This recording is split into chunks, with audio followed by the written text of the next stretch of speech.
Hello friends, welcome back to Anvesha channel. आज हम लोग पढ़ेंगे क्लास 8 का चैप्टर नंबर 6 भगवान के डाकिए। और इस कविता के लेखक है रामधारी सिंह दिनकर। ये एक राष्ट्र कवि भी हैं। इन्हीं राष्ट्र कवि के नाम से भी जाना जाता है। ठीक है, चलिए अब हम लोग पढ़ना स्टार्ट करते हैं। भगवान के डाकिए। ठीक है, पक्षी और बादल ये भगवान के डाकिए हैं। ठीक है, जैसे हम पत्र लिखते हैं तो उसको एक स्थान से दूसरे स्थान कौन ले जाता है? पोस्टमैन। ठीक है, डाकिया। ठीक है, तो उसी तरह भगवान के भी पक्षी और बादल कौन है? डाकिया है। ठीक है, जो एक महादेश से दूसरे महादेश को जाते हैं। ठीक है, यहाँ पे बताया जा रहा है महादेश मतलब क्या होता है? विशाल देश। ठीक है, मतलब एक देश से दूसरे देश को जाता है। यहाँ पे बताया जा रहा है कि पक्षी और बादल ये कौन है? भगवान के डाकिया है। ठीक है, और ये क्या करते हैं ना, एक देश से दूसरे देश से जाते हैं। ठीक है, भगवान का संदेश लेकर। ठीक है, चलिए अब हम लोग इसका व्याख्या देखते हैं। प्रस्तुत पद्यांश हमारी हिंदी की पाठ्य पुस्तक बसंत भाग 3 में से संकलित रामधारी सिंह दिनकर द्वारा रचित कविता भगवान के डाकिए से ली गई है। इस कविता में कवि पक्षियों और बादलों को भगवान का डाकिया मानते हैं। अब इसकी व्याख्या देखते हैं। कवि कहते हैं कि जिस प्रकार हमारे संदेशों को एक स्थान से दूसरे स्थान पर भेजने का कार्य डाकिया करते हैं, उसी प्रकार भगवान का संदेश भेजने का कार्य पक्षी और बादल करते हैं। पक्षी और बादल भगवान का संदेश पहुंचाते हैं। ये भगवान के संदेश वाहक है। ये कौन है? भगवान के संदेश वाहक है। ठीक है, जो एक दिशा से, ठीक है, जो ये एक दिशा सीमाओं सरहदों में बंद कर नहीं रहते। ठीक है ना, इसमें बताया जा रहा है कि ये जो बादल और पक्षी होते हैं, मतलब ये एक दिशा में सीमित नहीं रहते। ठीक है, और इंसानों में क्या होता है ना, इंसानों ने पृथ्वी को, ठीक है, पूरे संसार को, धरती को क्या कर दिया? बांट दिया।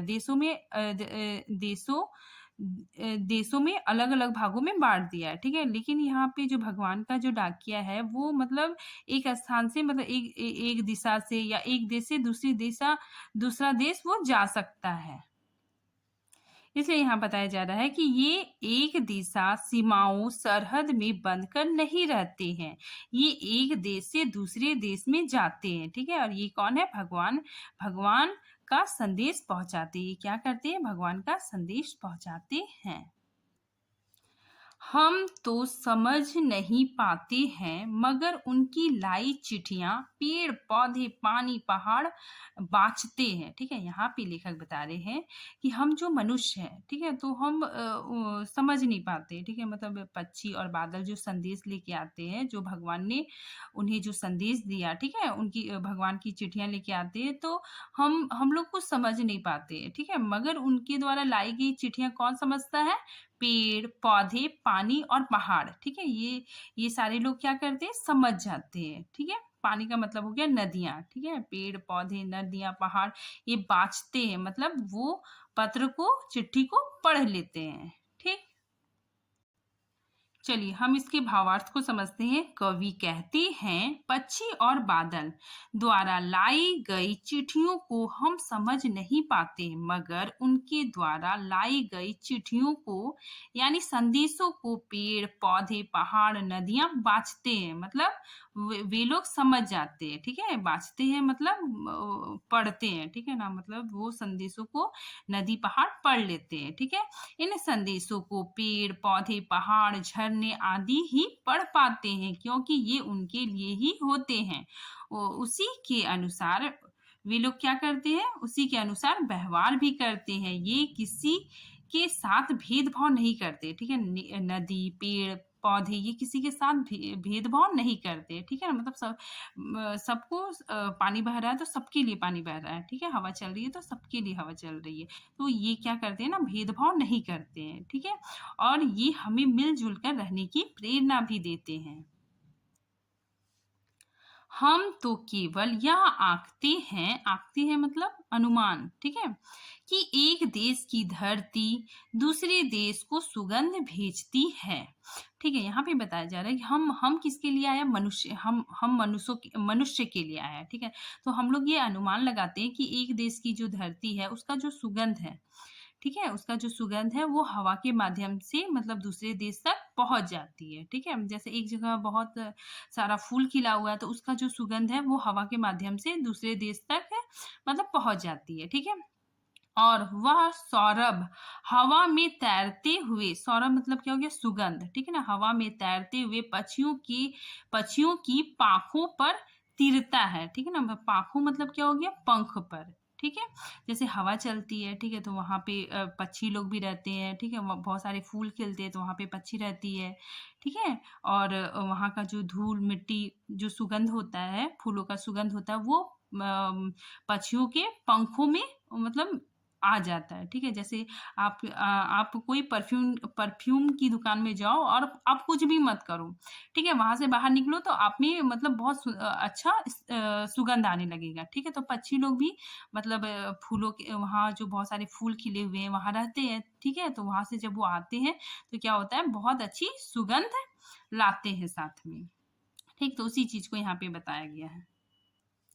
इसके भावार्थ को देखिए, हम केवल केवल अनुमान लगाते हैं कि एक देश की धरती की सुगंध दूसरे देश की धरती पर हवा के माध्यम से जाता है। एक देश की धरती दूसरे देश की मिट्टी सुगंध भेजती है, ठीक है। मतलब एक देश की जो धरती है वहां पे जो सुगंध होता है वो हवा के माध्यम से दूसरे देश में आ जाता है, ठीक है। आगे देखिए,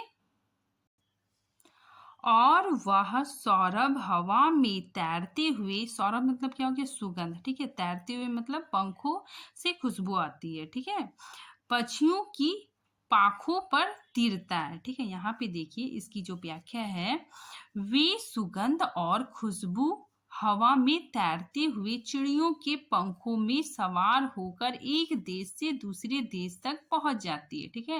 वहां की जो खुशबू है वो हवा में तैरते हुए और चिड़ियों के पंखों में सवार होकर एक देश से दूसरे देश तक पहुंच जाती है, ठीक है। ये पक्षियां मिट्टी और फूलों की खुशबू के साथ उड़ते हुए एक देश से दूसरे देश तक पहुंच जाते हैं।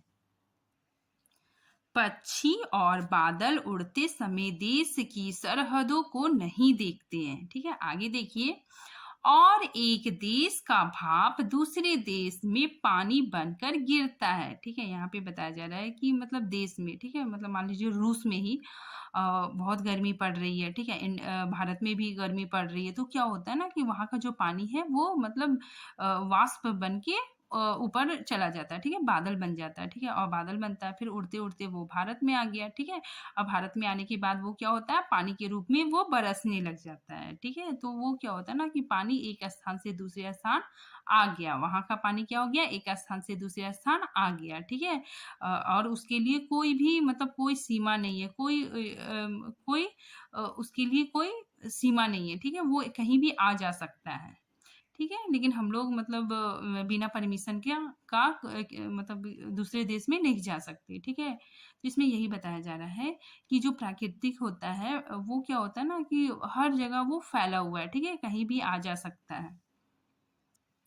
इसके भावार्थ को देखिए, कवि कहते हैं कि एक देश का पानी भाप के रूप में ऊपर उठता है तथा वही पानी बारिश के रूप में दूसरे देश में बरसता है, अर्थात बारिश और नदियों के माध्यम से एक देश का पानी दूसरे देश में पहुंचकर विश्व बंधुता का संदेश देता है। अतः पक्षी, हवा, बादल, पानी आदि किसी देश की सीमाओं में बंधकर नहीं रहते हैं, ठीक है। यहाँ पे कवि या कहना चाह रहे हैं कि प्राकृतिक के माध्यम से हमें मिलजुल कर रहने का संदेश दे रहे हैं, ठीक है। बस इतना ही है। Thank you friends.